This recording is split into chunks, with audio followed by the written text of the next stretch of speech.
दोस्तों, आजकल साउथ फिल्मों के आगे बॉलीवुड ने घुटने क्यों टेक दिए? क्यों साउथ फिल्म इंडस्ट्री वाले बॉलीवुड पर पड़ रहे हैं भारी? साउथ की तेलुगु फिल्म इंडस्ट्री ने बाहुबली जैसी महान फिल्म देकर पूरे विश्व में इतिहास रच दिया था। वहीं हाल ही में आई फिल्में पुष्पा, केजीएफ और RRR फिल्मों ने भी कमाई के रिकॉर्ड्स दुनिया भर में तोड़ दिए थे। 2017 से लेकर 2022 तक 5 सालों में 4 जो सुपर ग्रोसी मूवी रही है वो साउथ से आई है। बॉलीवुड का कहीं दूर दूर तक कहीं नामो निशान नहीं। वक्त भी खास बात है, हुजूर कैसा भी हो बदलता जरूर है। इंडियन सिनेमा में एक ही दौर हुआ करता था, बॉलीवुड बॉलीवुड और बॉलीवुड। नेशनल अवार्ड्स किसको मिल रहे हैं? बॉलीवुड के स्टार को। इंटरनेशनल लेवल पर ख्याति किसकी है? बॉलीवुड के स्टार की। बेचारे साउथ वालों को रीजनल सिनेमा को कोई देखता भी नहीं था, बल्कि इन साउथ की मूवीज का मजाक उड़ाया जाता था कि अरे बताओ कैसा एक्शन है, ये कोई एक्शन होता है? एक्शन में तो इनकी कॉमेडी लगती है साहब। बल्कि उस समय 90 के आसपास बॉलीवुड का रीमेक साउथ वाले बनाया करते थे और ना इनके पास बजट होता था, ना कोई बढ़िया टेक्निक, और ये जैसे तैसे अपना काम चला लेते थे। लेकिन वक्त हमेशा एक जैसा नहीं रहता। तो आखिर बॉलीवुड से ऐसी कौन सी गलती हो गई जिसकी वजह से बॉलीवुड एकदम आसमान से गुजर के जमीन पर आ गिरा और पाताल में घुसने को तैयार बैठा है और साउथ इंडस्ट्री जीरो से हीरो की तरफ आगे बढ़ती जा रही है? तो चलिए जानते हैं कि ऐसे क्या कारण है जिनसे बॉलीवुड धीरे धीरे पिछड़ता जा रहा है। Number 1, content. जिससे बॉलीवुड का अंत थोड़ा नजदीक नजर आ रहा है वो है उसका कंटेंट। बॉलीवुड पूरा उतर गया है कि भैया हम तो इंडियन को मानते ही नहीं, हम तो वेस्टर्नाइजेशन करके छोड़ेंगे। हम महिला सशक्तिकरण के नाम पर, फैमिलीज के नाम पर लड़कियों को भैया हाथ में उनके सिगरेट देंगे, उनको बियर पिलवाएंगे, उनके मुंह से गाली उगलवाएंगे। यही है महिला सशक्तिकरण। हम सारा वेस्टर्नाइजेशन, हम ये वाले टॉपिक को टच करेंगे, हम लेस्बियंस वाले टॉपिक को टच करेंगे। हम भारतीय सभ्यता और संस्कृति से दूर चले गए। और वही बात करें साउथ की तो उनका जो कंटेंट है वो एकदम रीजनल कंटेंट है, संस्कृति से जुड़ा हुआ, समाज से जुड़ा हुआ। वो लोकल इश्यूज उठाते हैं, वो खेतों में जाकर बात कर रहे हैं, वो रियल ग्राउंड की जो बातें हैं ना वो बात की जा रही है। वो बेरोजगारी का मुद्दा उठाते हैं, वो आज की वास्तविक स्थिति के बारे में बढ़ चढ़कर बताते हैं। सिस्टम के खिलाफ एक जंग लड़ते हैं, शासन के साथ एक जंग लड़ते हैं और एक चीज दिखाते हैं, रियल बदलाव जो समाज में आ सकता है। नेक्स्ट इज नेपोटिज्म, जिसे शायद बॉलीवुड को बहुत बड़ा डैमेज पहुंचा है, वो है नेपोटिज्म। आप देखेंगे हर दूसरी तीसरी मूवी में इसका बेटा उसकी बेटी आ रहे हैं।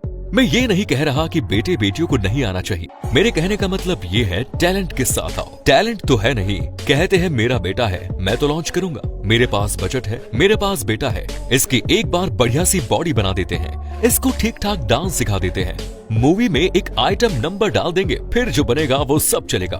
कंटेंट में नयापन नहीं है। ऐसा लग रहा है कि पहले मूवी का प्रोसेस क्या है, मूवी कहानी को लेकर बनाई जाती है, उसके अकॉर्डिंग हीरो ढूंढा जाता है। यहाँ हीरो तो पहले से तैयार है, इसकी पर्सनैलिटी को चमकाने के लिए कोई कहानी ढूंढो और वो लगाओ, कॉपी करके छाप दो। और इसी नेपोटिज्म के चक्कर में कई ऐसे टैलेंट है, जैसे अभी हम नाम सुनते हैं सुशांत सिंह राजपूत का, जिनकी मृत्यु से सब फैंस को गहरा सदमा मिला। वो सब बढ़िया टैलेंट था और उनको जितनी प्रतिभा थी उतना मौका मिला ही नहीं।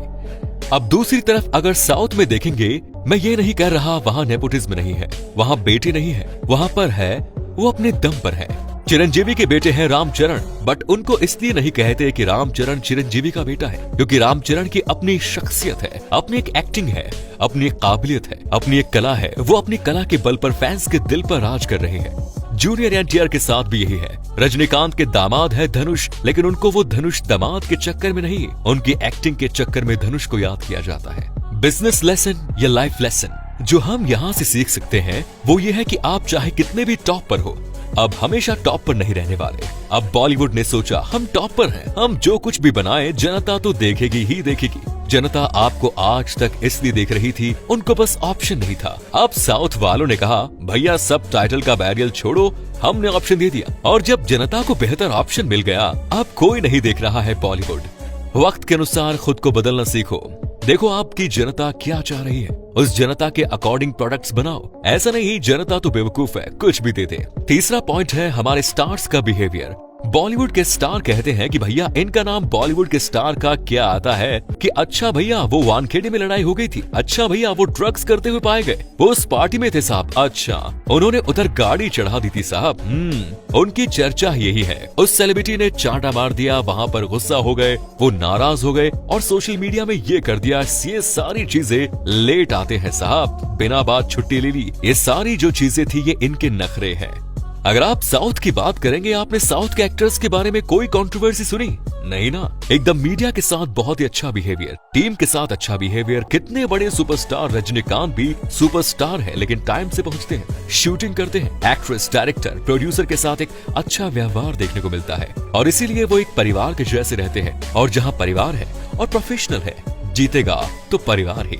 चौथा जो डिफरेंस हुआ है वो ये है कि फिल्म की कहानी पर फोकस। अब देखिए बॉलीवुड का फोकस कहाँ है। बॉलीवुड की न्यूज क्या आती है कि सर जी एक मूवी आ रही है, उसमें अक्षय कुमार जी 100 करोड़ की फीस लेंगे साहब। ये वाली मूवी आ रही है, इसका 250 करोड़ का बजट। अरे 250 करोड़ का बजट है, 100 करोड़ तो स्टार फीस ले जाएगा, 100 करोड़ तो मार्केटिंग में खर्च होंगे।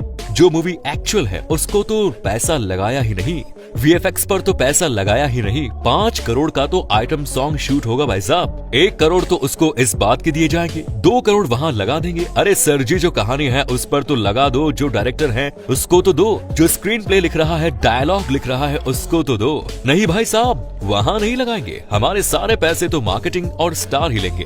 अब अगर बात करें साउथ की, तो साउथ में ऐसा नहीं है भैया। आप मार्केटिंग नहीं करेंगे, वहाँ भी मार्केटिंग है, वहाँ भी स्टार की फीस ठीक है, लेकिन कहानी पर ज्यादा ध्यान दिया जाता है, VFX पर ध्यान दिया जाता है, बारीकियों पर ध्यान दिया जाता है। यहाँ पर ऐसा नहीं है कि कुछ भी बना दो भाई साहब, जो बनाओगे सब चलेगा। एक एक व्यक्ति ध्यान देता है। इसका मैं आपको बिजनेस एंगल बताता हूँ। ये चीज कैसे बढ़ी, जब ये इंडिया की मूवी बाहर जाकर चाइना में रिलीज हुई और सब टाइटल चेंज हुआ। बाहुबली ने ये ट्रेंड सेट किया चाइना में। चाइना में जब मूवी रिलीज की, चाइना के दर्शकों ने भी पसंद की, भैया मजा आ गया। तो साउथ वालों को ये समझ में आ गया कि भैया देखो, अपनी मूवी चेन्नई में रिलीज कर रहा है, चेन्नई से नहीं कमाएंगे, ना दिल्ली मुंबई से कमा लेंगे, और वहां नहीं कमाएंगे ना तो अमेरिका और चीन से कमा लेंगे। तो इनका एक जो बजट था वो खुल गया। ऐसा नहीं है कि 50 करोड़ में बनानी है, अगर ढंग की मूवी 250 करोड़ में भी बनती है, बनाओ। हम इंडिया से नहीं तो इंडिया के बाहर से कहीं से भी कास्टिंग तो निकाल ही लेंगे। तो ऐसे कॉन्फिडेंट खुला हो। तो जब पैरासाइट मूवी आई थी जिसमें ऑस्कर विनिंग हुई थी, उसके डायरेक्टर ने कहा था कि अगर हम सब टाइटल का बैरियर पार कर देंगे तो बहुत बढ़िया मूवी हमको देखने को मिलेगी। बॉलीवुड को मैं बुरा नहीं कह रहा कि बॉलीवुड खराब है। बॉलीवुड ने हमको कई मास्टर मूवीज दी है, कई बचपन की यादें दी है। हम भी छोटे से बड़े बॉलीवुड देखकर ही हुए हैं और बहुत सारी चीजें सीखी हैं, बहुत सारी चीजें जानी है, बहुत कुछ एंजॉय किया है। लेकिन बॉलीवुड अपनी राह से क्यों भटक गया? बॉलीवुड में रीजनल चीजें छोड़ दी गई, एक्सपेरिमेंट करना छोड़ दिया, बस कॉपी पेस्ट लग गया। अगर ये सारी चीजें बॉलीवुड भी रियलाइज करेगा तो क्या पता वो वापस ही कर जाए। तो ये थे हमारे विचार। तो आप मुझे बताइए नीचे कमेंट्स करके कि क्या आप हमारे विचारों से सहमत, और इस चीज को ज्यादा से ज्यादा अपने दोस्तों के साथ शेयर करें। और मुझे कमेंट करके बताइए आपका फेवरेट सुपरस्टार कौन है, क्या बॉलीवुड से है या वो साउथ से है। मैं कमेंट्स का वेट कर रहा हूँ और अगले वीडियो किस टॉपिक पर बनानी है प्लीज ये भी आप जरूर बताएं।